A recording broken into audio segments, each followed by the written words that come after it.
My name is Shannon Curtis.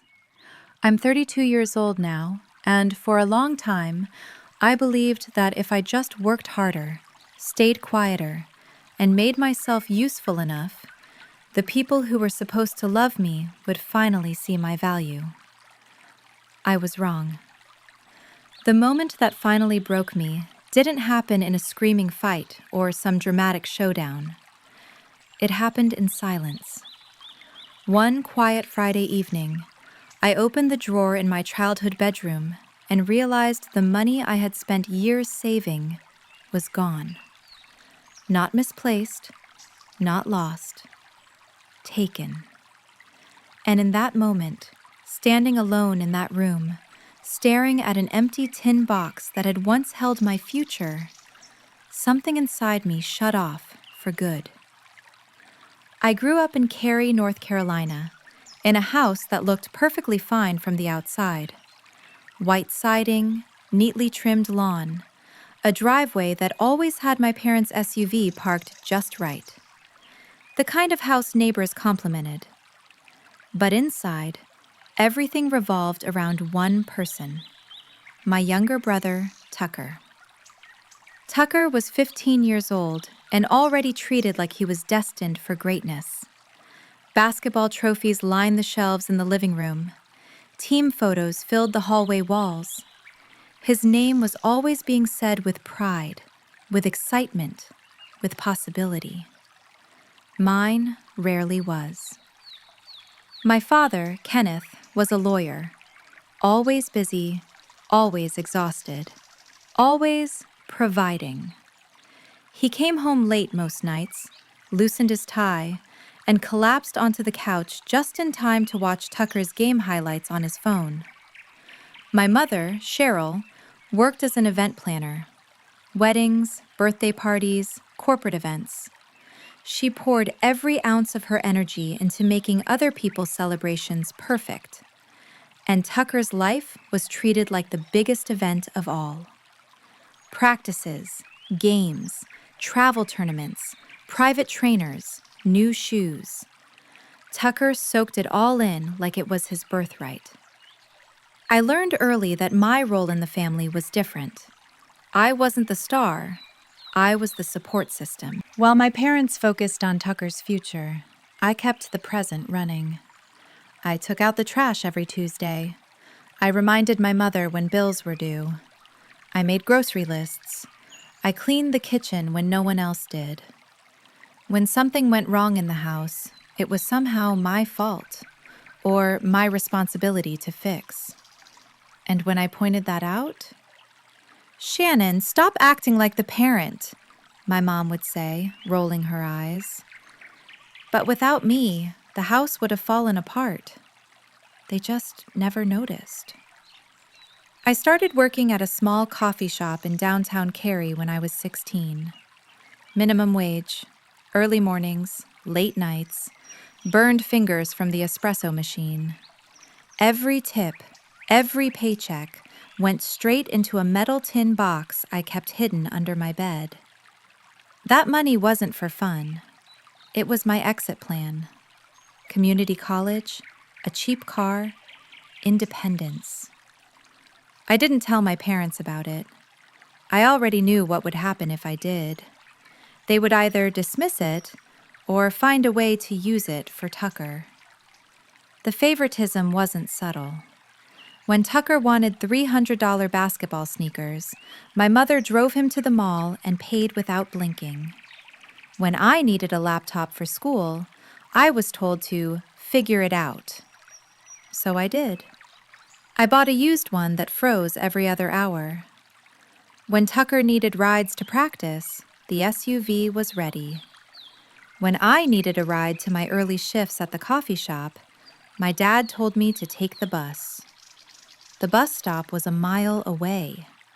I walked it in the dark, backpack and apron slung over my shoulder, while Tucker got chauffeured like a VIP. At dinner, my accomplishments barely registered. If I mentioned an A on a test, my mom would smile politely and say, "That's nice, honey," before turning back to Tucker's stats. Once, I overheard my father talking to a colleague. "My son's got a real shot at a scholarship," he said proudly. "His sister? She's just there." That sentence stayed with me longer than he ever knew. By the time I turned 18, I had saved $1,500. Every dollar represented a skipped weekend, a missed hangout, a shift taken when I was exhausted. That money was freedom. I had plans. A used Honda, community college in the fall, a life where I wasn't invisible. And then came the night that took everything. I got home late after a double shift at the coffee shop. My clothes smelled like espresso and exhaustion. I was tired, but excited. The next morning, I was supposed to meet a guy selling a used car. I went to my room, slid the tin box out from under my bed, and opened it. It was empty. No cash, no explanation, just bare metal and silence. My hands shook as I searched my drawers, my closet, my backpack, already knowing the truth. Someone had taken it. I stormed downstairs and confronted my parents in the kitchen. My father was on his laptop. My mother was on the phone, laughing about a client's party. "Where is my money?" I demanded. They froze. And then my mother sighed like I was being dramatic. "We borrowed it," she said. Borrowed. For my brother's birthday party. The lavish one they had thrown the week before. DJ, catering, decorations, the works. Funded with my future. "It's just money," my father said, barely looking up. That was the moment something inside me finally snapped. I didn't scream. I didn't cry. I just realized something with terrifying clarity. If I stayed, this would never stop. So that night, lying in bed beside an empty tin box, I made a decision that would change everything. Not just for me, for them too. I sat up in bed the next morning like my body had already decided something my mind hadn't fully caught up with yet. The house was quiet. Too quiet in that specific way that only happens when a home is full of people who don't actually connect. No laughter, no warmth. Just the low hum of the AC and the faint thud of Tucker's basketball hitting the garage floor as he practiced alone. Because even at 15, he already moved through the world like it owed him applause. I stared at the empty tin box on my nightstand. It looked smaller than it used to, like my future had shrunk right along with it. And the strangest part was, I didn't feel panic. I felt clarity. The kind that comes when you finally stop arguing with reality. Because it wasn't just that they'd taken my money. It was the way they'd taken it. Without a single word. Without a conversation. Without even the courtesy of feeling guilty. That's what hurt. Not the loss. The entitlement. The way my sacrifice was treated like it belonged to them. Like my life belonged to them. I pulled my blanket tighter and listened to Tucker's ball bounce again and again.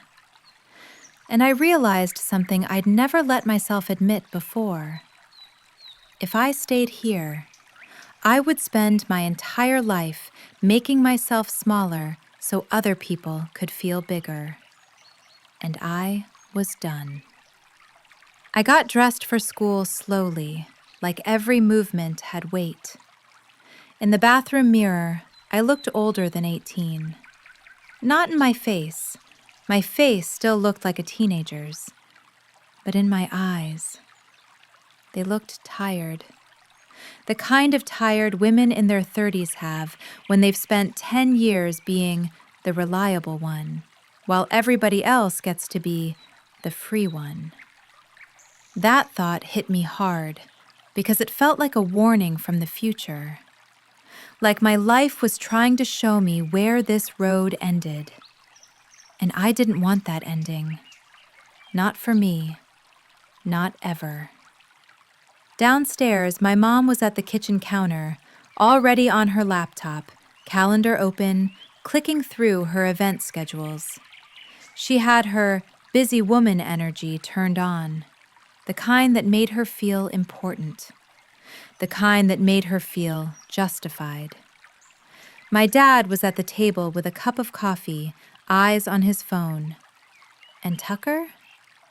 Tucker was eating cereal like nothing had happened, like he hadn't celebrated a party funded by my freedom.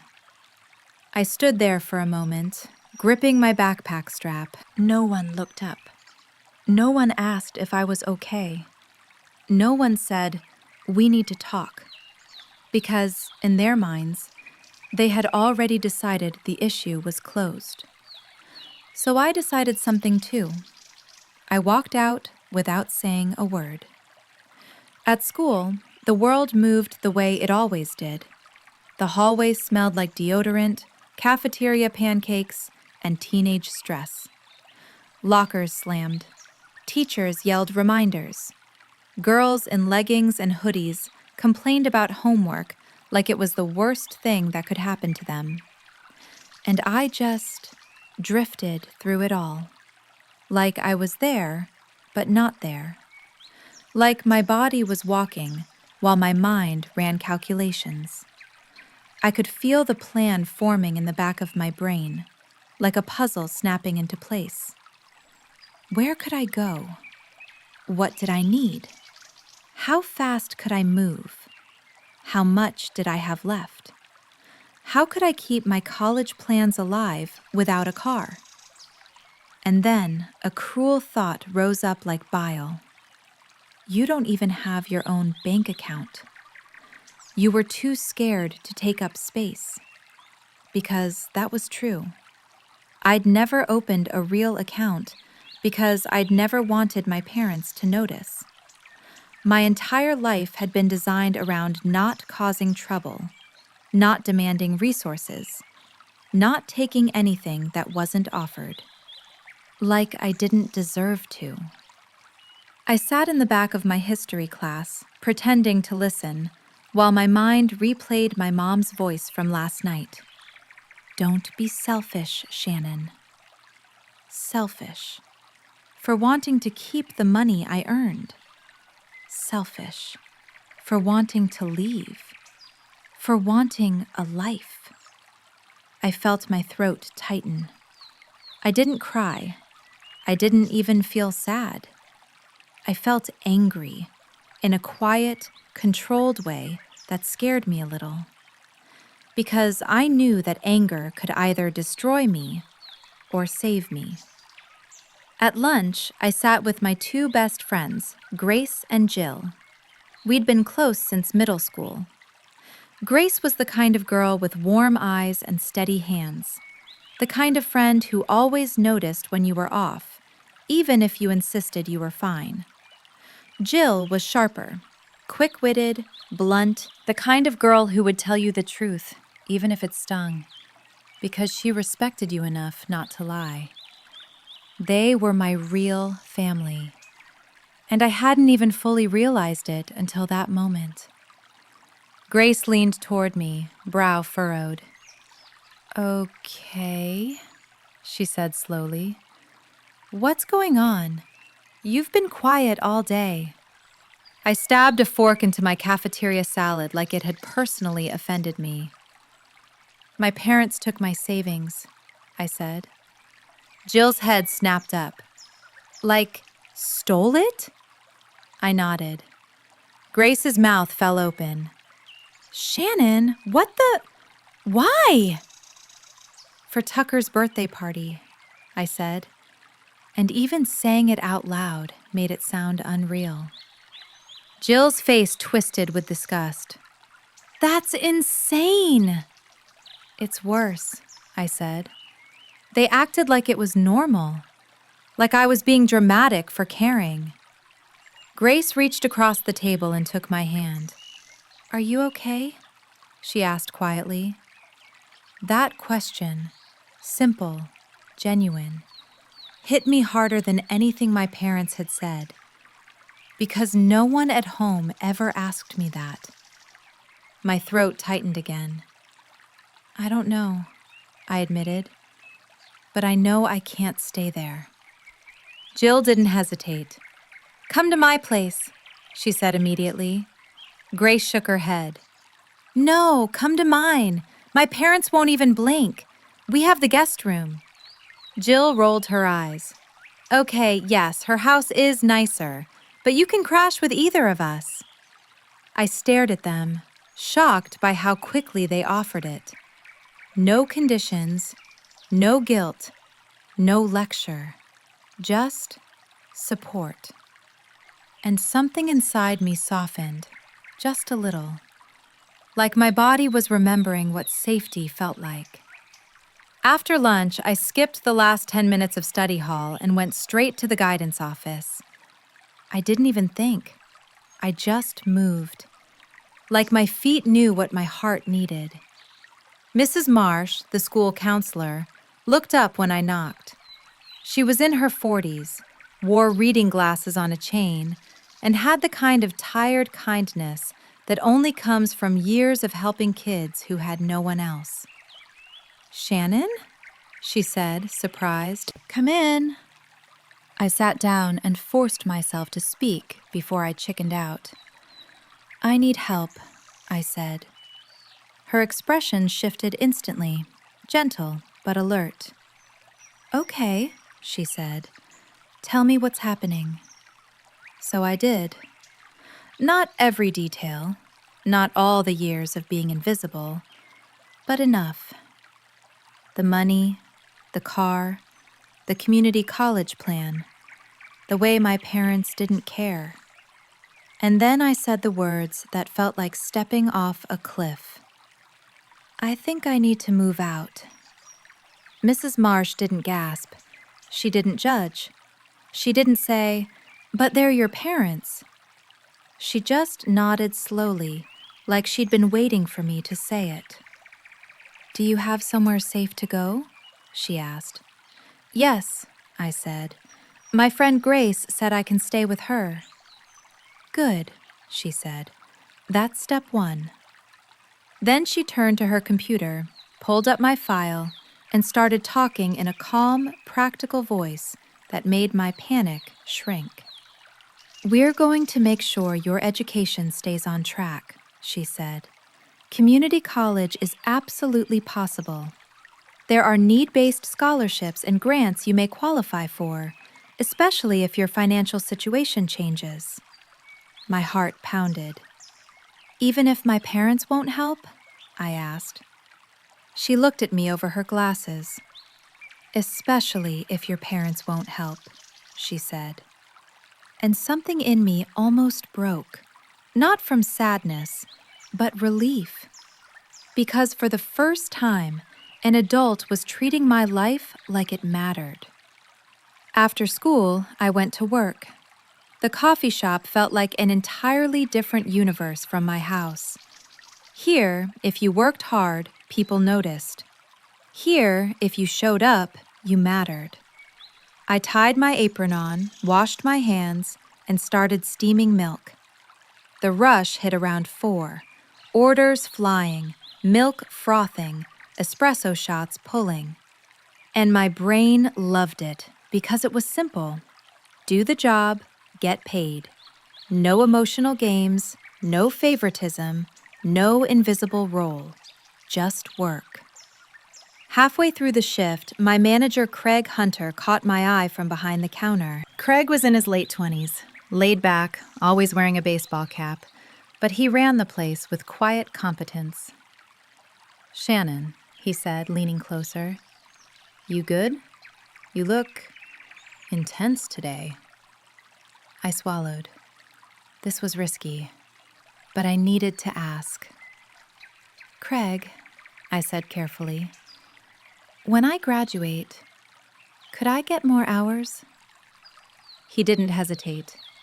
You want full-time? He asked. My chest tightened.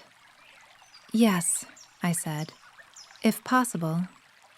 Craig nodded like it was obvious. You're one of my best workers, he said. You show up, you're fast, you don't complain. Of course you can get more hours. My stomach flipped. Thank you, I said, and my voice came out smaller than I meant it to. Craig tilted his head.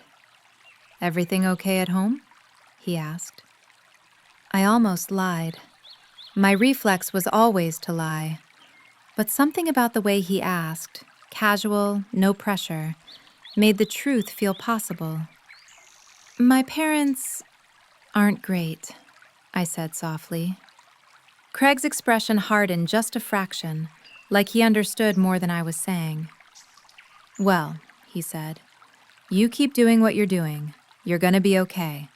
And if you ever need someone to vouch for your work ethic or help you with anything practical, you let me know.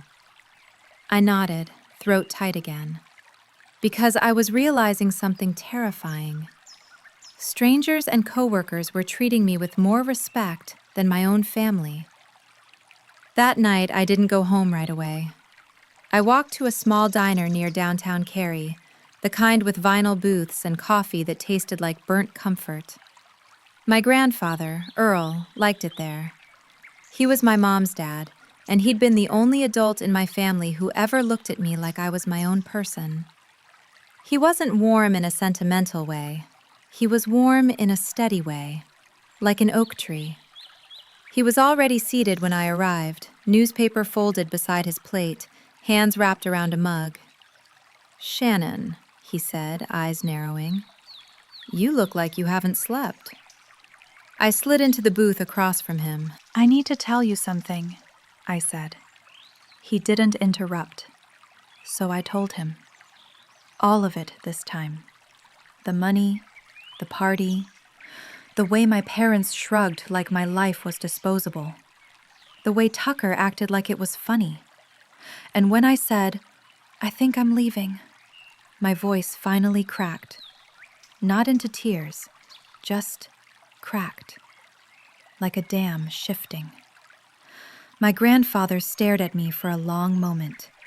Then he leaned back, sighed through his nose, and said something I didn't expect. I wondered how long it would take. I blinked. What? He shook his head slowly. They've been leaning on you for years, he said. Not because you owe them, because you're the easiest one to lean on. You don't push back. The words hit like a slap. Not because they were cruel, because they were true. He reached into his jacket pocket and pulled out an envelope, sliding it across the table. I stared at it like it might bite. What is this? I asked. Open it, he said. My fingers trembled as I opened the flap. Inside was a printed bank statement. I stared at the number and felt my brain go blank.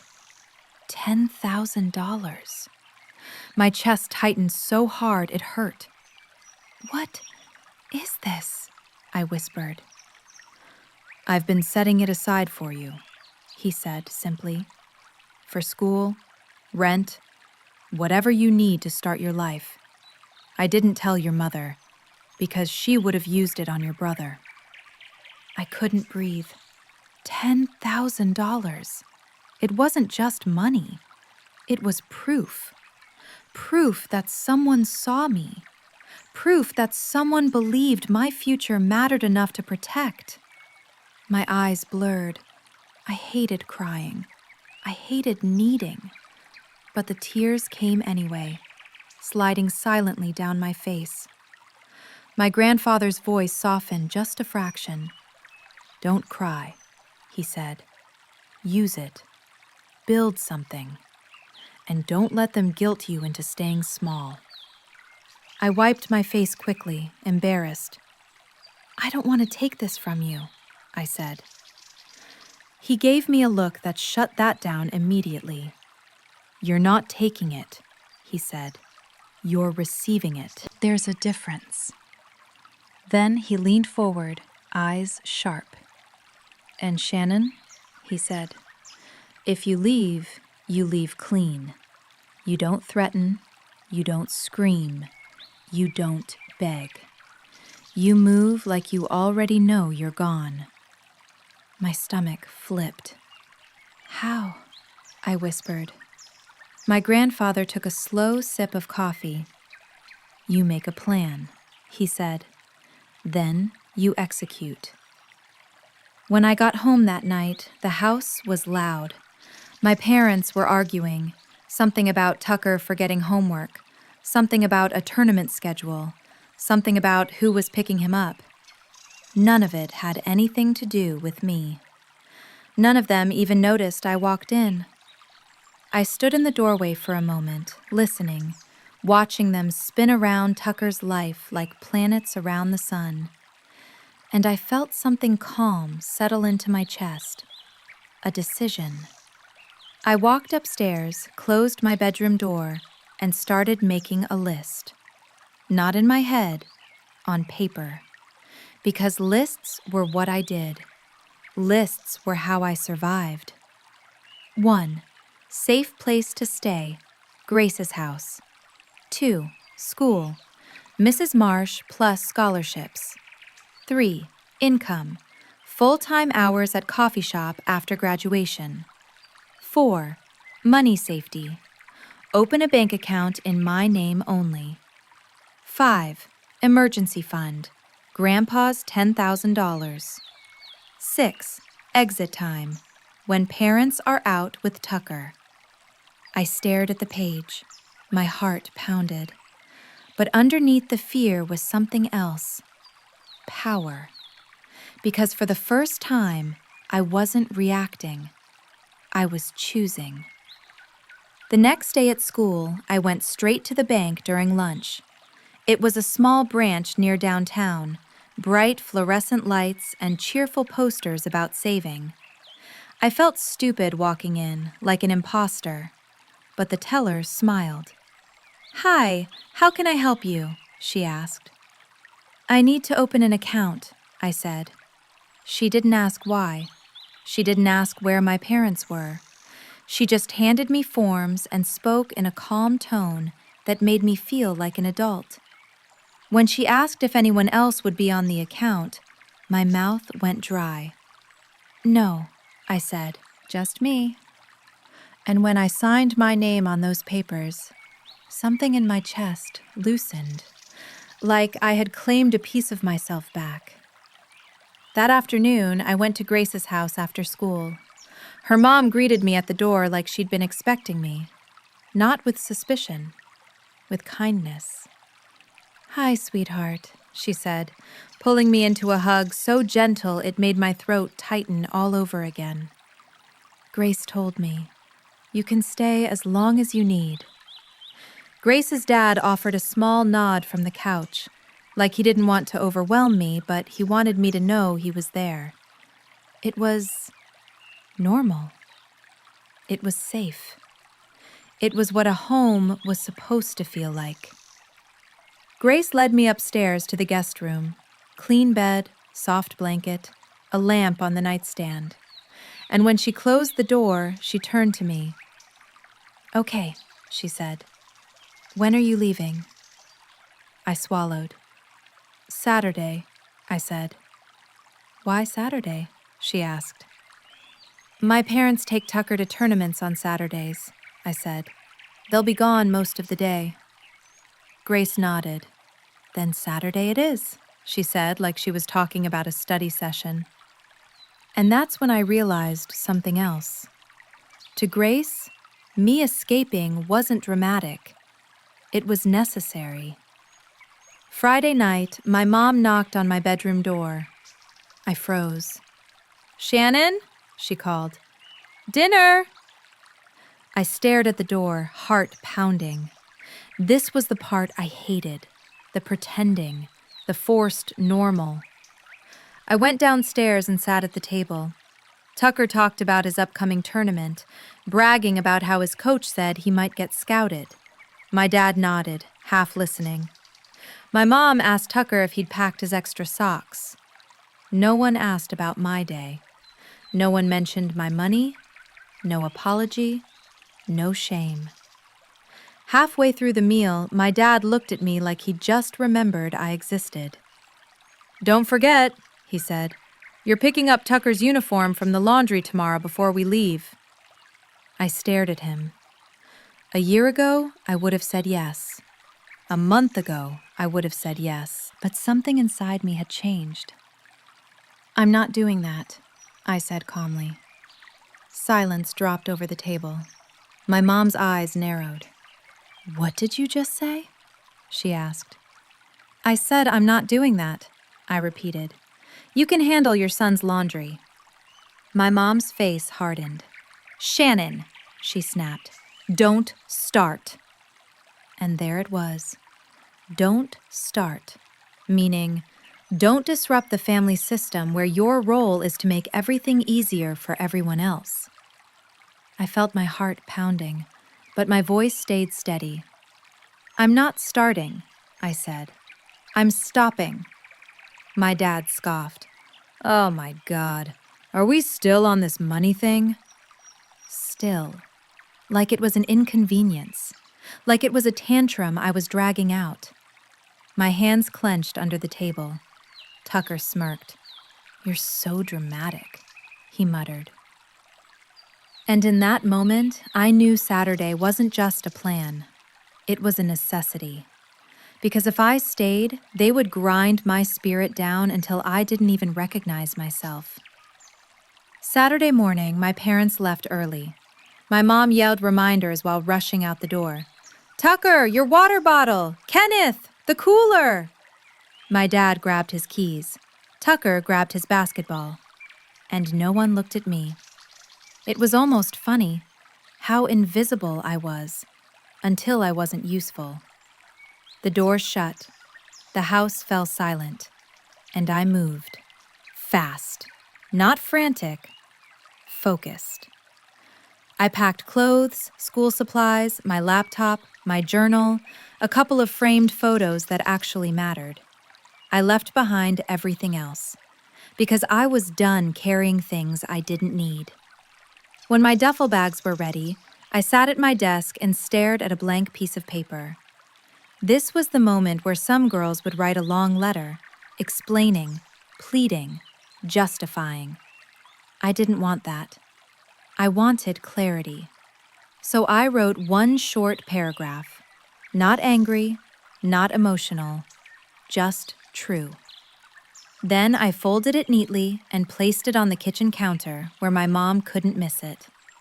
I hauled my bags outside, walked to the bus stop, and waited. The bus arrived. I climbed on. I didn't look back. And as the house disappeared behind me, my chest filled with a strange mix of fear and freedom.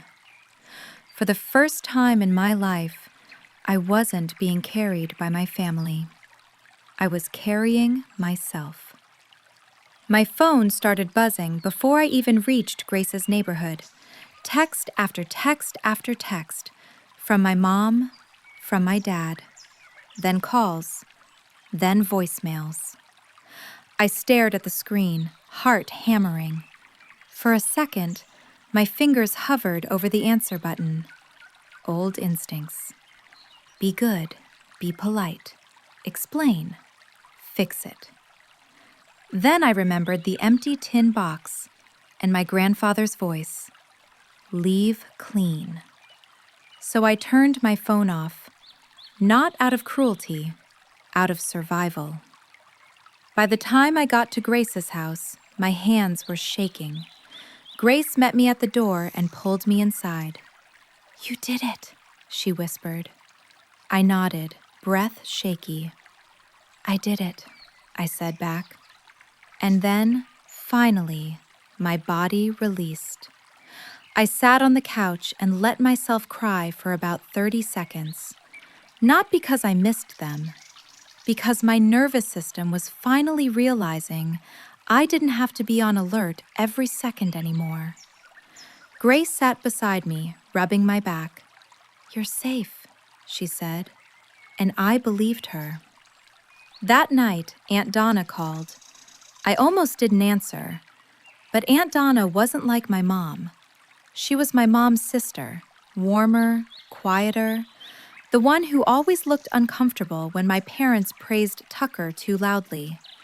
I picked up, heart pounding. "Shannon," she said, voice low. "Are you okay?" "I'm safe," I said quickly. "I'm at Grace's." She exhaled, relieved.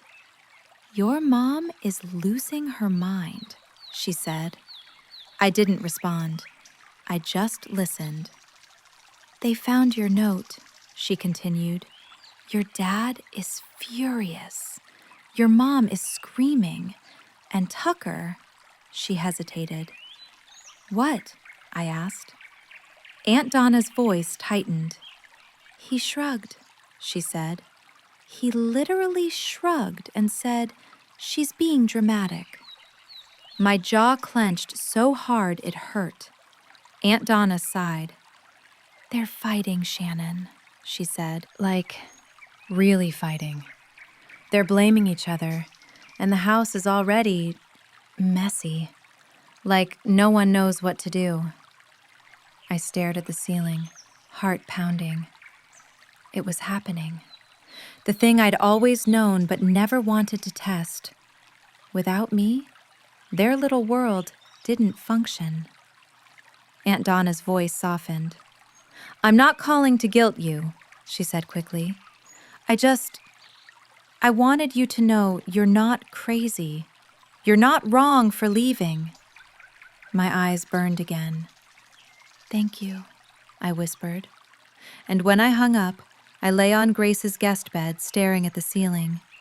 My phone remained off, because the girl who used to fix everything was gone. By the end of that week, the messages from my parents shifted. They started angry, then demanding, then pleading. "Where are you? Come home right now. You can't do this. Shannon, please just tell us you're safe." And reading those words, I felt something cold in my chest. Not guilt, not love, just the ugly realization that they didn't miss me. They missed what I did for them. They missed their unpaid assistant, their house manager, their emotional sponge. And now that role was empty. So they were panicking. On Friday evening, Mrs. Marsh called me into her office again.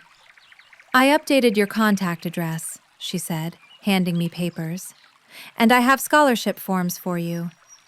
I also want you to know, if things at home get unsafe or they try to force you back, we can document everything." Document. That word made me sit up straighter, because suddenly the situation wasn't just emotional. It was real. It had consequences. And the adult world had systems. Systems my parents couldn't override with guilt. I walked out of her office with a folder in my hands and a new thought in my mind. I wasn't powerless.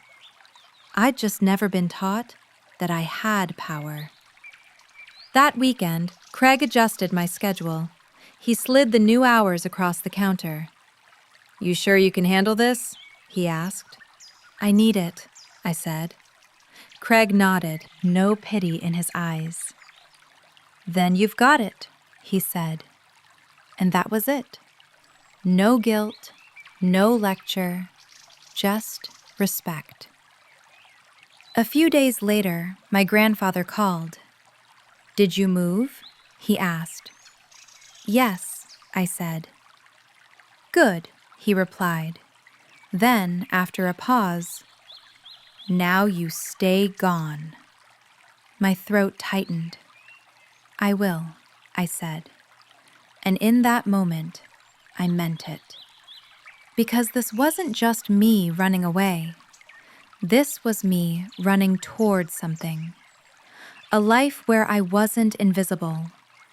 A life where my effort wasn't treated like family property. A life where I could finally breathe. But here's the part I didn't expect. The second I left, everything at home started falling apart faster than anyone could have imagined.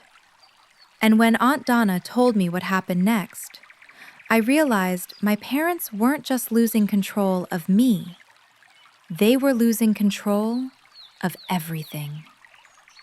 The first sign that things were truly unraveling came in the form of a phone call I didn't answer. It was from my father. He'd left 3 voicemails already that week, each one more strained than the last. At first, his messages were sharp and clipped, commands disguised as concern. "Shannon, this has gone far enough. Come home." Then they softened. "We can talk this out." And finally, desperation crept in. "Please call me back." That last one sat in my voicemail inbox like a weight on my chest. Because it wasn't love I heard in his voice. It was panic. Aunt Donna was the one who filled in the gaps. She called on a Wednesday night while I was sitting on the floor of Grace's guest room, textbooks spread around me, trying to focus on an assignment while my brain refused to settle. "Do you have a minute?" she asked carefully. "Yeah," I said. "What's going on?" She exhaled slowly. "Your house is chaos," she said. "And I don't mean emotionally. I mean practically." I closed my eyes. She didn't sugarcoat it. Bills were overdue. The electricity notice, bright red letters, was taped to the fridge. The kitchen sink was overflowing with dirty dishes because no one remembered to run the dishwasher. The trash hadn't gone out in weeks. The fridge was nearly empty except for expired milk and condiments. "All the things you used to handle?" Aunt Donna said gently. "No one's doing them." I pictured it instantly. The Post-it notes I used to stick on the fridge. The reminders I'd whispered to my mom. The quiet way I kept everything moving so no one else had to think. Gone. And without me, everything stalled. My father's professional life started to crack first. Kenneth Curtis had built his entire identity around being competent, respected, reliable. But that image relied on one thing he'd never acknowledged. Someone else was holding his personal life together so he could focus on work. Now that person was gone. According to Aunt Donna, he missed an important client meeting, one he'd scheduled months in advance. Not because he forgot the time, because he forgot to prepare. He walked into the office distracted, unorganized, and uncharacteristically flustered. His longtime business partner, Vincent, pulled him aside afterward. "Get it together," Vincent told him, voice low but firm. "You're slipping." My father laughed it off, of course, blamed stress, blamed family issues. But the damage was done. Clients noticed. Deadlines slipped. Emails went unanswered.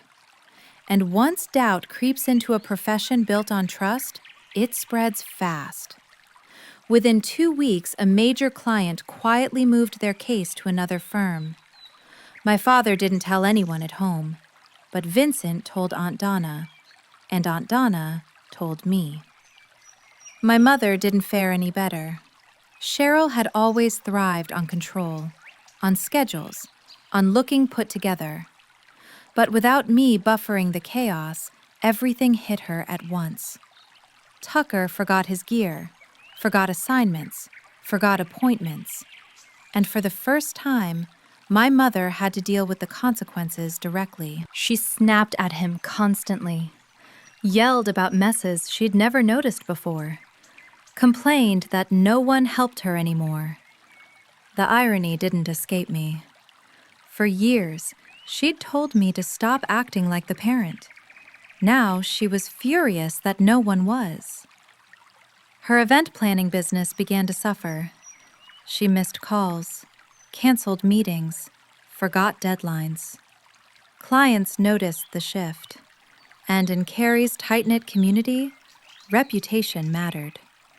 Once word spread that Cheryl was unreliable, the bookings slowed, then stopped. The woman who once prided herself on making everyone else's celebrations perfect could barely manage her own household. And Tucker? Tucker unraveled the fastest. Without me quietly handling the background of his life, the spotlight got harsh. He showed up late to practice twice in 1 week, forgot his uniform, talked back to his coach, argued over a foul call during a game, and refused to sit when benched. The coach suspended him for the next 2 games. Tucker had never been told no in a way that stuck. He exploded, yelled at my mom, blamed my dad, slamming doors, throwing things. And when my parents tried to discipline him, really tried for the first time, they realized something terrifying. They had no leverage. They had spent years building his ego and almost no discipline. The golden child had no structure, and without structure, he fell apart. The night Aunt Donna told me all this, I lay awake staring at the ceiling. I didn't feel triumphant. I felt steady, like the universe was simply balancing itself. Because here's the truth I'd been afraid to admit. I wasn't the problem. I was the glue. And when you remove glue from a broken structure, everything collapses. That didn't make me cruel. It made me necessary. And I had chosen to stop being necessary for people who didn't appreciate it. Meanwhile, my life was transforming in quieter, more meaningful ways. I moved into a small 1-bedroom apartment with Jill near downtown Cary. The floors creaked. The walls were thin, but it was ours. Rent was split evenly. Bills were paid on time, and for the first time in my life, I knew exactly where my money was going. I opened my banking app more times than I could count, just to reassure myself the balance was real. Mine. Untouchable. Community college started in the fall. I enrolled in communications courses because something about storytelling had always pulled at me. Maybe because my own story had never been heard. Classes were harder than high school, more demanding, but also more respectful. Professors spoke to me like I was capable, like my thoughts mattered, and that alone changed how I showed up.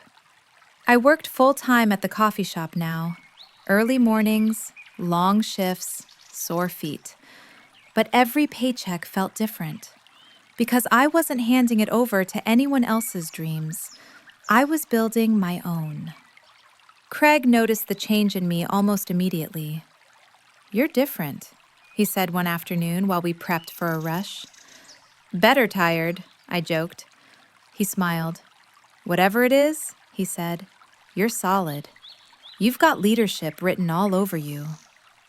No one had ever said that to me before. Not my parents, not my teachers.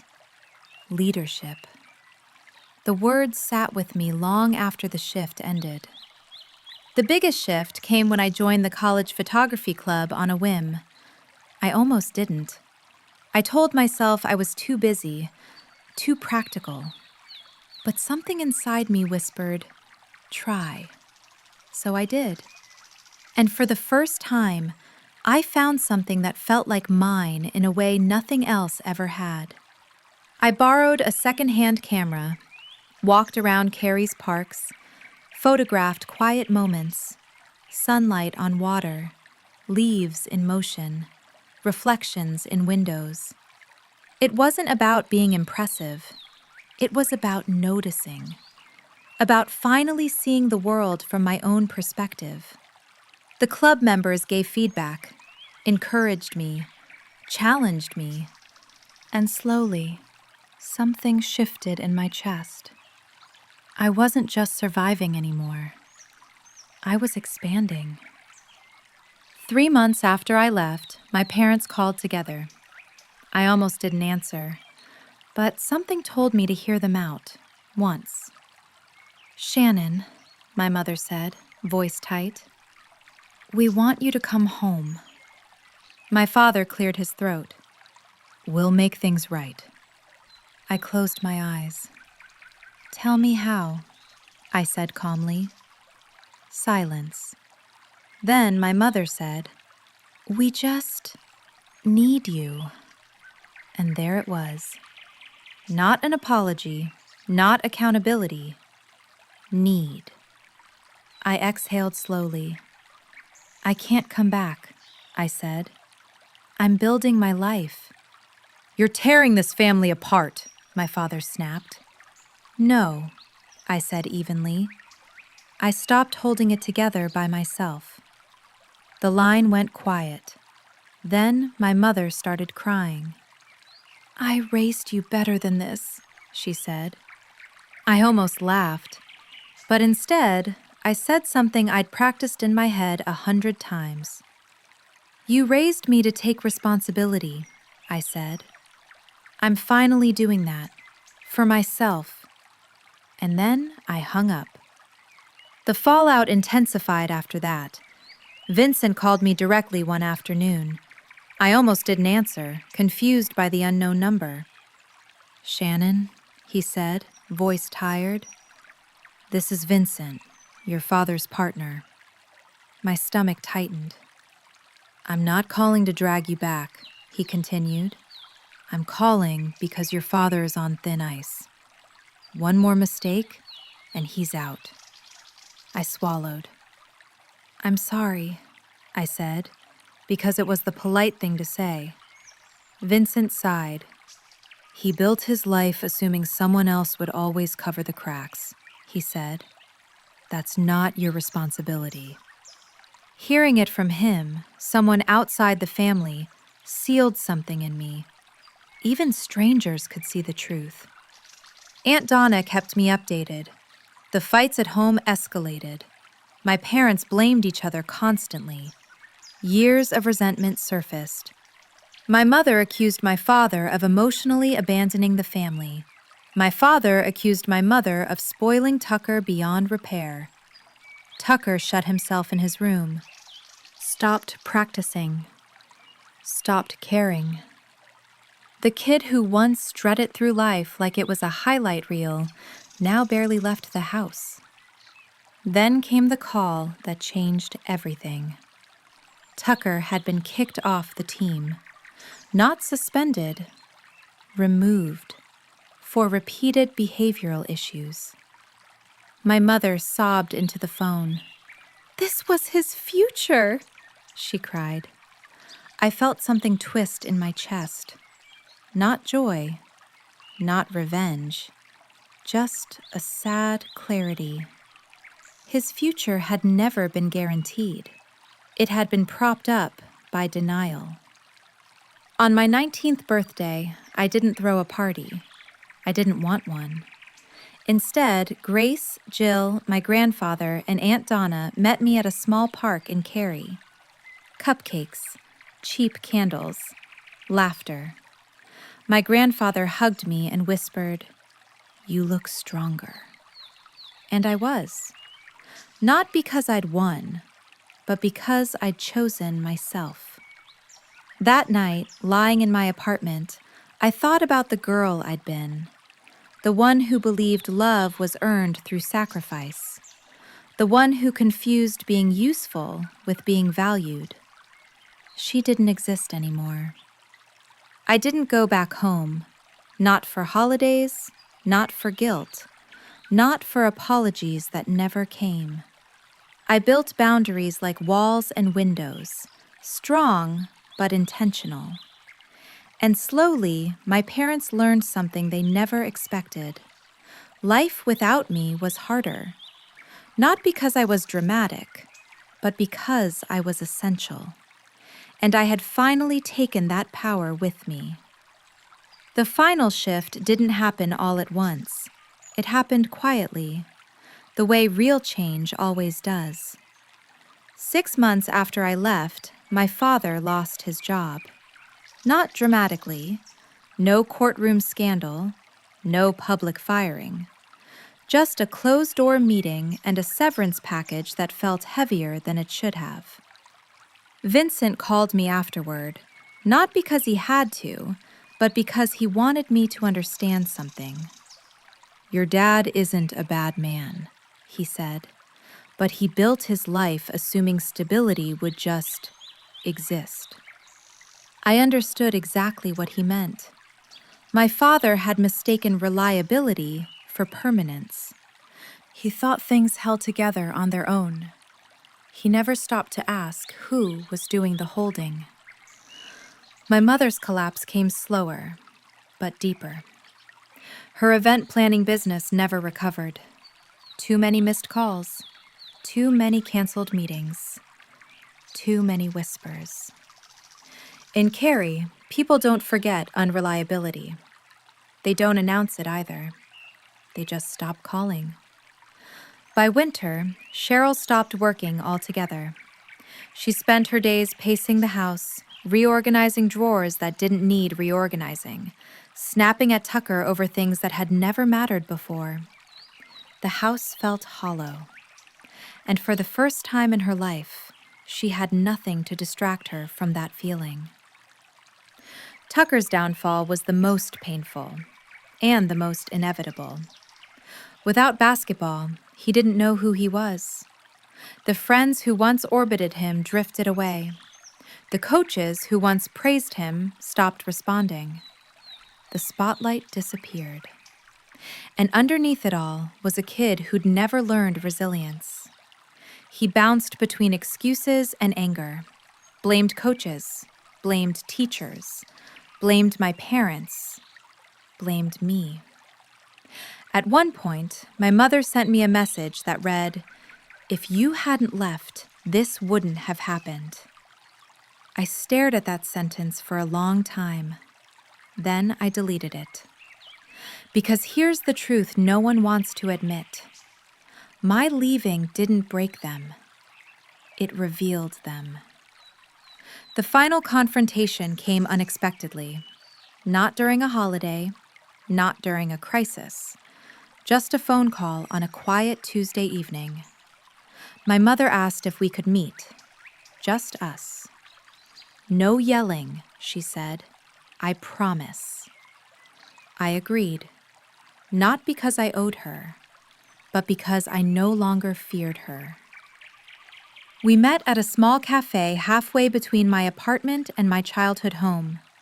She looked older, tired. Her hair was pulled back too tightly, like she was still trying to hold something together. She didn't waste time. "I didn't realize how much you did," she said. Not, "I'm sorry." Not, "I was wrong." Just that. I took a sip of my coffee and let the silence stretch. "Why now?" I asked. She swallowed. "Because everything fell apart when you left," she admitted. "And I didn't understand why." I looked at her calmly. "That's the problem," I said. "You never tried to." Her eyes filled with tears. "I needed you," she whispered. I nodded. "I know," I said. "But you never needed me. You needed what I provided." That landed hard. She tried to argue, tried to explain, tried to justify. And for the first time in my life, I didn't absorb it. I didn't defend myself. I didn't shrink. I just stated the truth. "I won't come back," I said. "Not to live, not to manage, not to fix." She nodded slowly. "I figured," she said. There was grief in her voice, but also acceptance. And that was enough.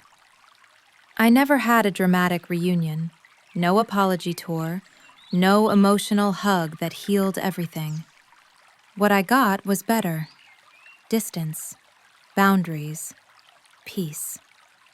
A year later, I transferred to a 4-year university, communications major, photography minor. I worked part-time and freelanced on the side, selling prints and doing small shoots. My work wasn't flashy, but it was honest, and people responded to that. Craig wrote me a recommendation that made me cry. My grandfather attended my first gallery showing and stood in the corner like the proudest man alive. Grace and Jill were still my family, chosen, steady, real. And for the first time in my life, I wasn't exhausted from proving my worth. My parents and I speak now, occasionally, briefly, without expectations. They learned, slowly, that access to me is a privilege, not a right. Tucker eventually found his footing in something quieter, less glamorous, more grounded. I wish him well, from a distance. Looking back, I understand something I didn't then. Women like me don't burn out because we're weak. We burn out because we're strong, and people take advantage of that strength until there's nothing left. Leaving didn't make me selfish. It made me honest. And honesty changes everything. If you're listening to this and you feel tired in a way sleep won't fix, if you're the one holding everyone else together while disappearing in the process, hear this clearly. You are allowed to choose yourself. You are allowed to leave systems that survive only because you're sacrificing yourself for them. And when you do, you don't destroy families. You give everyone, including yourself, a chance to finally grow up. That was the beginning of my real life, and I've never looked back.